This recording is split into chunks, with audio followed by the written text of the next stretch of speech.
বিসমিল্লাহির রহমানির রহিম। সম্মানিত সুধী, আসসালামু আলাইকুম। সম্মানিত সুধী, আশা করছি আপনারা সবাই ভালো আছেন। সম্মানিত সুধী, ইনকাম ট্যাক্স প্র্যাকটিশনার আয়কর আইনজীবী নিবন্ধন পরীক্ষার প্রস্তুতি পর্ব 2025-এর জন্য আমরা কোশ্চেন শেয়ারিং পর্ব ভিডিও করতে যাচ্ছি। কোশ্চেন শেয়ারিং পর্বের ভিডিও আজকে হলো দ্বিতীয় পর্ব। প্রথম পর্বে আমরা কিছু কোশ্চেন শেয়ার করেছি যে আপনি যে প্রিপারেশনগুলো নিয়েছেন বা প্রস্তুতিগুলো নিয়েছেন, এই প্রস্তুতির মধ্যে আমার এই যে কোশ্চেনগুলো শেয়ারিং করছি সেগুলো আছে কিনা। যদি না থেকে থাকে তাহলে পড়ে ফেলবেন, আর যদি থেকে থাকে তাহলে সেগুলো বারবার রিভিশন দিতে থাকেন। তাহলে আজকে যেহেতু দ্বিতীয় পর্ব, তো প্রথম পর্ব থেকে যে কোশ্চেনগুলো শেয়ার করেছি সেগুলো বাদে দ্বিতীয় পর্বেরগুলো আমরা শেয়ার করার চেষ্টা করবো। তাই ভিডিওটি না টেনে শুরু থেকে শেষ পর্যন্ত দেখুন, আশা করছি বিষয়টুকু ক্লিয়ার হয়ে যাবে। সম্মানিত সুধী, আমরা এখন চলে যাব আমাদের দ্বিতীয় পর্বে, দ্বিতীয় সেশনে যে কোশ্চেনগুলো শেয়ার করব। অর্থাৎ প্রথম পর্বে আমরা এই 36 পর্যন্ত কোশ্চেন শেয়ার করেছিলাম। আজকে 37 থেকে শুরু করব। 37 আমরা বলছি আয়কর রেয়াত পেতে কোথায় বিনিয়োগ করতে হবে। আমরা অলরেডি বলেছি যে আয়কর রেয়াত কি।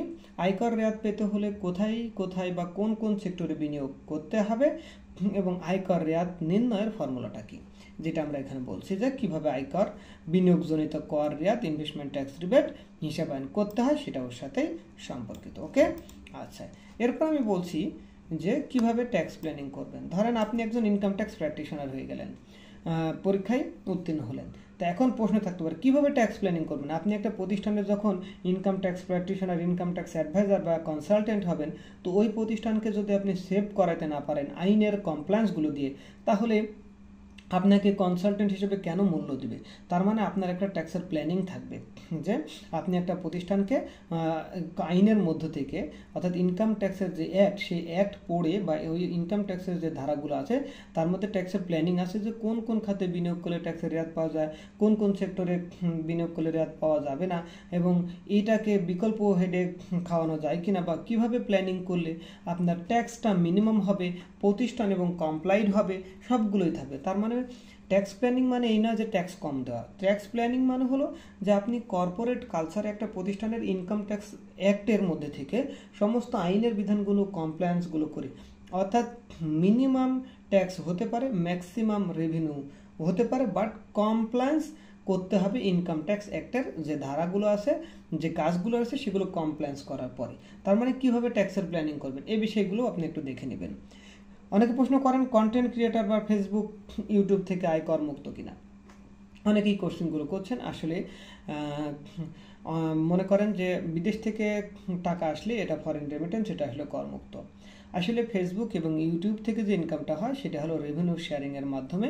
অর্থাৎ একটা ইনকাম করলে ফেসবুক বা ইউটিউব একটা নির্দিষ্ট পার্সেন্ট হারে 70% বা 60% বা 40% তারা রেখে বাকি 60% রেভিনিউ শেয়ার করে। এটা কিন্তু আপনার ইনকাম, এই ইনকামটা কিন্তু ট্যাক্স ফ্রি ইনকাম না, বা ট্যাক্স এক্সাম্পটেড ইনকাম বা ফরেন রেমিটেন্স ইনকাম হিসেবেও কিন্তু কর অব্যাহতিপ্রাপ্ত নয়। এটা অনেকেই জানেন না। যাই হোক, না জানা থাকলে আমাদের YouTube channel VAT and tax স্কুলে এই সংক্রান্ত ভিডিওগুলো রয়েছে, সেখান থেকে দেখে নেবেন। 41 নম্বরে বলছি প্রাইস বন্ডে বিনিয়োগ করলে আয়কর রেয়াত পাওয়া যাবে কি না। আয়কর রেয়াতের যে হেডগুলো রয়েছে, কোথায় বিনিয়োগ করলে আয়কর রেয়াত পাওয়া যাবে, এই কোশ্চেনটা অনেকে করেন, এই জন্য আমরা এটা করেছি। আচ্ছা, টিন সার্টিফিকেট যখন আপনি করলেন, টিন সার্টিফিকেট বাতিল করারও তো প্রশ্ন আসতে পারে যে বাবা বা মা মারা গেছে, বাট তার টিন সার্টিফিকেট বাতিল করা প্রয়োজন। এখন বাবা মার মৃত্যুর পরে টিন সার্টিফিকেট বাতিল করবেন বা করবেন কিনা। এখন বাবা মার সম্পত্তিগুলো বাবা মার নামে আছে, আপনাদের মধ্যে বন্টন নামা হয়নি। তো বাবার যদি টিন সার্টিফিকেট থাকে তাহলে টিন সার্টিফিকেটকে বাতিল করা যুক্তিযুক্ত হবে কিনা, সেই বিষয়টুকু জানা প্রয়োজন। তাহলে এটা আপনারা দেখে নেবেন। বেতনভুক্ত কর্মচারীদের রিটার্নের সাথে যে সকল কাগজপত্রাদি জমা দিতে হয়। মূল কথা হলো আয়কর রিটার্নের সাথে, যেহেতু আয়কর রিটার্ন ম্যানুয়ালি এখনও জমা দেওয়ার সুযোগ রয়েছে, আগামী বছর থেকে অনলাইনে হয়তো 100% এনবিআর চেয়ারম্যান বা জাতীয় রাজস্ব বোর্ড চাচ্ছে যে 100% অনলাইনে রিটার্ন জমা দিতে হবে। বাট যেহেতু এখন পর্যন্ত এক্সিস্টিং আছে, তাহলে এই আয়কর রিটার্নের সাথে কী কী কাগজপত্র দিতে হবে, অর্থাৎ আপনার আয়কর রিটার্নের যে 7 হেডস অফ ইনকাম অথবা মোট আয়ের মধ্যে 10 হেডস অফ ইনকাম আছে, তো ওই হেডের ইনকামগুলোকে সাপোর্ট করার জন্য যে কাগজপত্রগুলো দিতে হবে সেগুলো কী কী পড়ে ফেলবেন। বৃদ্ধাশ্রম হতে পরিচালিত আয় করমুক্ত কিনা সেটা দেখবেন। কোম্পানির কর হার 2024-25 কর বর্ষে কোম্পানি যতগুলো প্রাইভেট লিমিটেড বা পাবলিক লিমিটেড কোম্পানিগুলো রয়েছে বা আপনার এক মালিকানা কোম্পানিগুলো রয়েছে, তাদের করের হার কত সেটা দেখে নেবেন। 46 নম্বরে বলছে আয়কর রিটার্ন কি। তার মানে প্রথম হলো আয়কর কি, আয়কর রিটার্ন কি, আয়কর রিটার্ন কত প্রকার এবং কি কি। এরপরে আসছে আয়কর রিটার্ন দাখিলের পদ্ধতি কয়টি এবং কি কি। এটা খুব গুরুত্বপূর্ণ, যে ইনকাম ট্যাক্স প্র্যাকটিশনার হন বা না হন এই জিনিসগুলো জানতে হবে, এবং এই সিলি কোশ্চেন, এই ছোট আকারের কোশ্চেনগুলো কিন্তু পরীক্ষায় আসার সম্ভাবনাটা অনেক বেশি। কোন কোন ক্ষেত্রে এক পাতার আয়কর রিটার্ন দেওয়া যাবে এবং কি কি তথ্য থাকে। নর্মালি এই বছরে অনলাইনে এক পাতার আয়কর রিটার্ন কিন্তু শুরুর দিকে ছিল, শেষের দিকে তুলে দেওয়া হয়েছে। তো যেহেতু আইনে বা ইনকাম ট্যাক্সের রিটার্নে এক পাতার রিটার্ন দেওয়ার বিধান আছে, সেহেতু এক পাতার রিটার্ন কি বা এক পাতার রিটার্নে কি ধরনের তথ্য থাকে বা কোন কোন ক্ষেত্রে দেওয়া যাবে এটা একটু দেখে নেবেন। আচ্ছা, এরপরে আসি আইটি 11 গ, এখানে কি কি তথ্য থাকে। তার মানে ইনকাম ট্যাক্স রিটার্ন ফর্মের মধ্যে কিন্তু আপনার যে শিডিউল আছে, শিডিউল 1 বা শিডিউল 1, 2, 3, 4, 5, পাশাপাশি আইটি 10 বি, তারপরে আইটি 10 ডাবল বি, 11 গ, এই জিনিসগুলো কিন্তু থাকে। তো আইটি 11 গ কি, এখানে কি কি তথ্য থাকতে পারে বা কি কি তথ্য উপস্থাপন করতে হয় সে জিনিসগুলো জানবেন। 50 বলছে আয় ও আয়কর বলতে কি বোঝা, আয়ের খাতসমূহ ধারা অনুযায়ী লিখুন। অনেক গুরুত্বপূর্ণ একটা কোশ্চেন, প্রায় পরীক্ষায় আসে। প্রায় পরীক্ষা আসে মানে কি, আগের যে পরীক্ষাগুলো সেই পরীক্ষাগুলো তো, বা ইনকাম ট্যাক্স আইন যারা পড়ে আসছেন অনার্সে বা মাস্টার্সে, এই জিনিসগুলো কিন্তু জানতে হবে থাকে।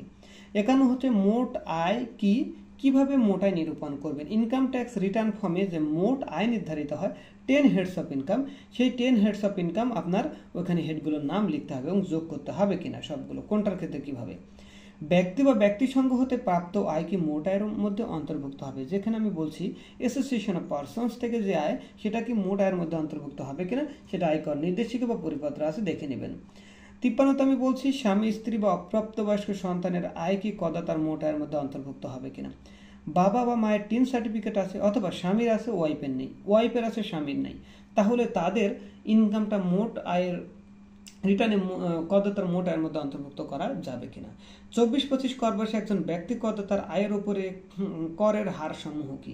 করের হার সমূহের ক্ষেত্রে যেমন হতে পারে স্বাভাবিক ব্যক্তি মানে শুধু পুরুষ, এরপরে হতে পারে মহিলা, তারপরে আপনার হতে পারে মুক্তিযোদ্ধা, হতে পারে থার্ড জেন্ডার, এরকম যে স্ল্যাবগুলো সেগুলো কিন্তু আপনাকে মাথায় রাখতে হবে। আইটি 10 বি কি, ইহাতে কি কি তথ্য থাকে।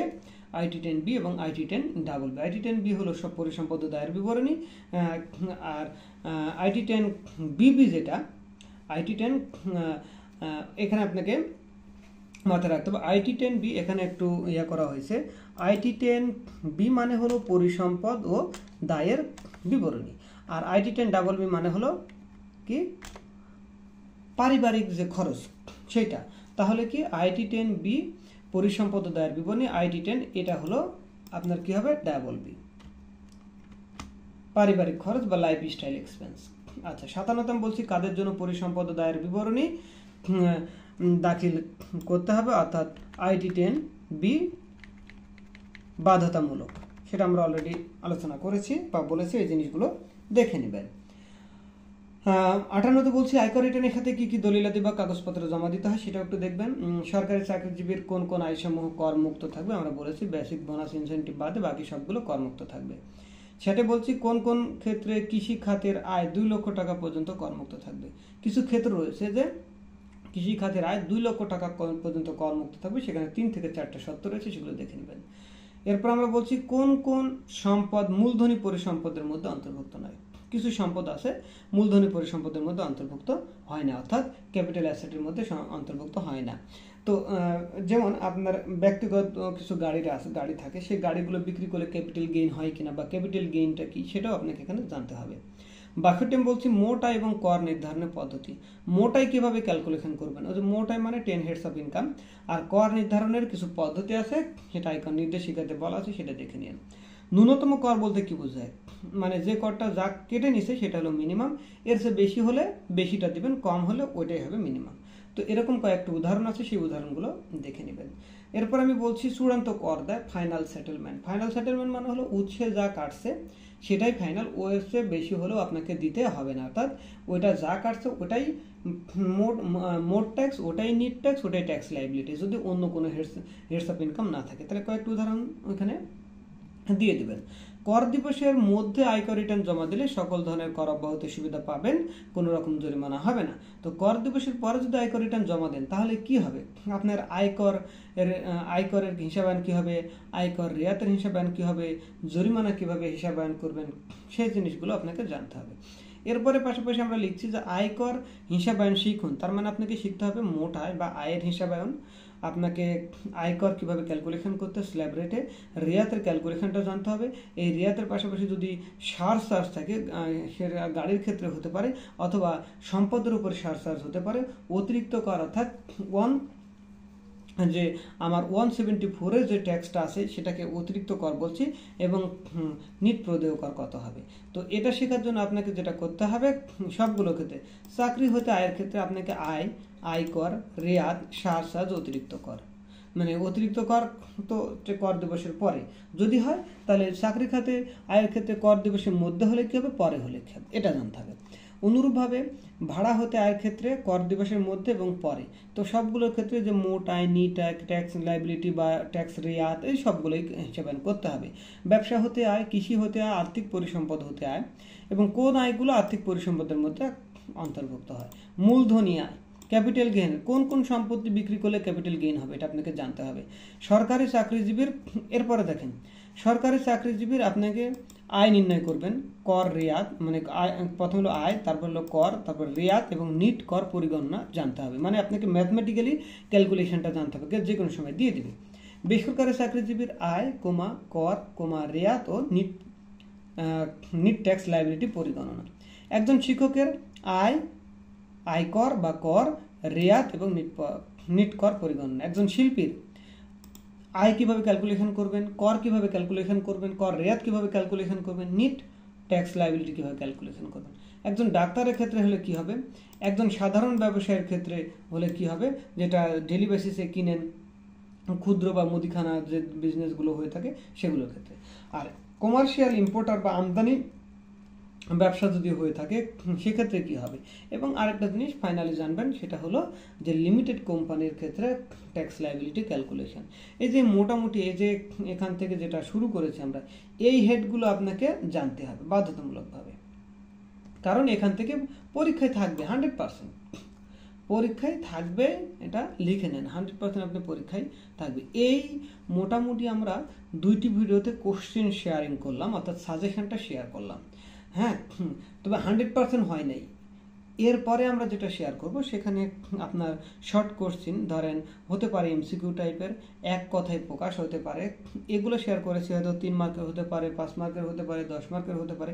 এর পাশাপাশি আরও কিছু কোশ্চেন আছে, সেগুলো শেয়ার করবো। জাস্ট প্রথমের দিক যে আপনাদের অ্যাটলিস্ট আমরা যে কোশ্চেনগুলো বলছি সেগুলো পড়ে ফেলেন, সেগুলো পড়লে মোটামুটি 50 থেকে 60% প্রিপারেশন হয়ে যাবে। এরপরে আমরা আবার টাইম টু টাইম আমাদের ভিডিওগুলো দেখলেই আপনার প্রিপারেশনটা নিতে সুবিধা হবে, কোন কোশ্চেনগুলো পড়বেন।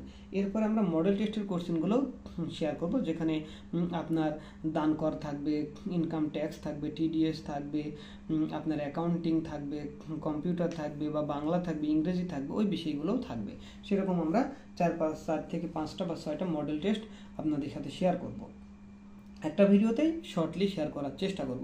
এইগুলোই মোটামুটি আমরা যেগুলো বলছি সেগুলো পড়তে থাকেন, যা বলা হয়েছে মোটামুটি পড়তে থাকেন। এরপরে যদি সময় পাই তারপরে আমরা চ্যাপ্টার ওয়াইজ শেয়ার করবো। এই যে আমরা চ্যাপ্টার ওয়াইজ অলরেডি করছি, সেটা কি, যে চাকরি হতে আয়, আয় হতে কি কি জিনিসগুলো পড়বেন। যেমন আমি বলছি চাকরি হতে আয় অর্থে কোন কোন আয় সমূহ অন্তর্ভুক্ত হবে। আবার চাকরি হতে আয় অর্থে কোন কোন প্রাপ্তি সমূহ চাকরি হতে আয়ের মধ্যে অন্তর্ভুক্ত হবে না। তার মানে আমরা হেড বাই হেড বা চ্যাপ্টার ওয়াইজ আপনাদের সাথে কিছু কোশ্চেন শেয়ার করব, তাহলে কি হবে, আপনার জানার সুবিধা হবে। এবং আমরা একটা ভিডিও শেয়ার করেছিলাম আমাদের YouTube channel VAT and tax স্কুলে, সেখানে আমরা বলছিলাম যে ইনকাম ট্যাক্স অ্যাক্ট কীভাবে পড়বেন, কোথায় থেকে কোন জিনিসগুলো গুরুত্বপূর্ণ, কোন জিনিসগুলো গুরুত্বপূর্ণ নয়, তাহলে কি বুঝতে বা পড়তে সুবিধা হবে। কারণ আপনি ইনকাম ট্যাক্স অ্যাক্ট পড়লেই যে আপনি বুঝে যাবেন বা মুখস্থ করে ফেলবেন বা নির্দেশিকা পড়লে যে হয়ে যাবে তা না, আপনাকে লিঙ্ক করে পড়তে হবে। যে একজন আপনি চাকরিজীবী করদাতার আয়কর হিসাবায়ন করবেন, তার ক্ষেত্রে কোন কোন জিনিসগুলো আপনাকে পড়তে হবে, এরকম বিষয়গুলো। যাই হোক, সম্বন্ধে শুধুই অনেক গল্পই করেছি, অনেক কিছুই বলেছি। আশা করছি ভিডিওটি ভালো লাগবে। যদি ভিডিওটি ভালো লেগে থাকে অবশ্যই লাইক দিবেন, শেয়ার করবেন, কমেন্ট করে জানাবেন ভিডিওটি কেমন হয়েছে। এবং চ্যানেলটিকে যদি সাবস্ক্রাইব করে না থাকেন, ভিডিওটি যদি আপনার এতটুকু পরিমাণ উপকার এসে থাকে তাহলে অবশ্যই লাইক দিবেন, শেয়ার করবেন এবং চ্যানেলটিকে অবশ্যই সাবস্ক্রাইব করে নেবেন, যেন প্রতিদিন নতুন নতুন ভিডিও নোটিফিকেশন আপনি আপনার চ্যানেলের মাধ্যমে পেতে পারেন। যাই হোক, সম্মানিত শুধু আজকে এই পর্যন্তই। সবাই ভালো থাকবেন, সুস্থ থাকবেন। আসসালামু আলাইকুম।